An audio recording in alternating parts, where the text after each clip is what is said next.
The second application is what I call inquiry. And inquiry is a bit more active and dynamic than the first, which is be still and allow everything to be as it is. The first application of the teaching just is an invitation to open and relax and to let go. The second application, inquiry, requires you to be a bit more dynamic, a bit more involved, you might say. Inquiry ties into that love of truth, that desire for reality. So inquiry is more of the dynamic aspect of the teaching. And ultimately, the deepest inquiry that we really can ask is, who or what am I? Who or what am I? Until we realize that, until we awaken from the dream of ego, then this is the most important question for us to really look at. Who or what am I? It's not so important who or what do I want, what am I hoping to achieve, where am I hoping to get, can I find God? All these questions are not as important as who or what am I, because, of course, it's you, it's the I, that's seeking everything that you've ever been seeking. And if you don't really know the truth of your own being, how can you know that anything else has validity? If you don't know who or what it is that's living your life right here and right now, if you don't really know what it is that's listening to my words and viewing this image, then you've missed out on the most important gift of your whole life, of your whole existence. So this inquiry into who or what am I is an essential part of this teaching. And like any part of this teaching, the application, how you apply this question, is essential. Because it can be applied in such a way that it's just something your mind does.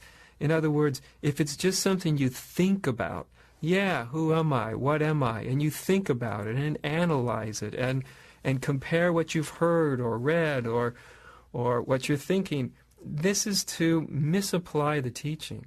It just leads to more thinking. It just leads to being lost in one's mind. But real inquiry is meant to help take you out of the mind, out of the creations, the dream state that the mind lives in. The question of who or what am I is a means to awaken from the dream state of egoic identification. So how does one ask this question? It's actually something very simple, but requires a real steadiness, a real precise understanding of how to apply this teaching. What am I? This is the question. So when you ask the question, what am I, you're really looking back into yourself. What is this thing called I or me? And most people, the first thing they notice is they have lots of thoughts about themselves, lots of memories, identities, good or bad self-images, whether you're a man or a woman or a child or an adult, or you have a certain age or a certain birthday, or what you want or don't want, how you look in the mirror. All these things are contained in your mind. But if you look deeply, right now, as we are here together, if you really look deeply, you'll see that everything you've ever imagined yourself to be is just that. It's imagination, and it's something that's floating and being created in your mind. And that imagination, that mind, is something that occurs within awareness, within consciousness. So if the mind and the image you have of yourself is something that it occurs within you and to you, that means it can't be you, because you are something one step closer, as it were, than the mind. As we say, my mind, I'm thinking, that thought occurred to me. So the thinking and the me, the mind and the I, are two very different things. And this inquiry is actually meant to break this trance state between consciousness and the mind. It's meant to get your identity out of the mind. So when you apply this question, what am I really? And by seeing, you know that you are something more fundamental, more closer than the mind. Well, what's left if you don't go to your mind to tell you who you are? Some people would say, well, I feel this way. I have this feeling in my heart, or I feel this way, or I have such and such emotion. But again, feeling and emotion and sensation is something that arises within consciousness. It's noticed by consciousness.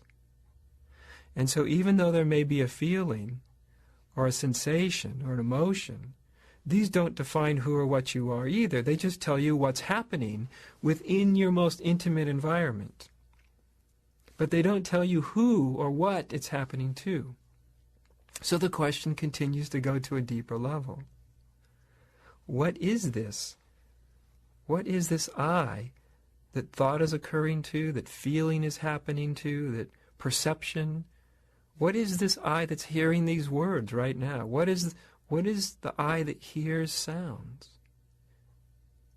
Who are you without referring to a thought or a feeling to tell you who or what you are?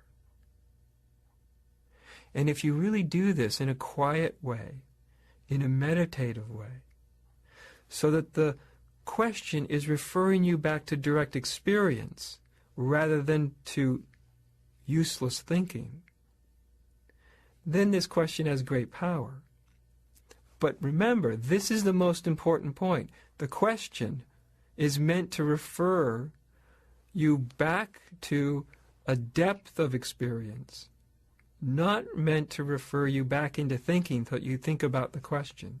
This is a very, very important part of the teaching to remember. It's a very important part of the application of this question, so that it takes you deeper into the experience of what you are and out of the mind.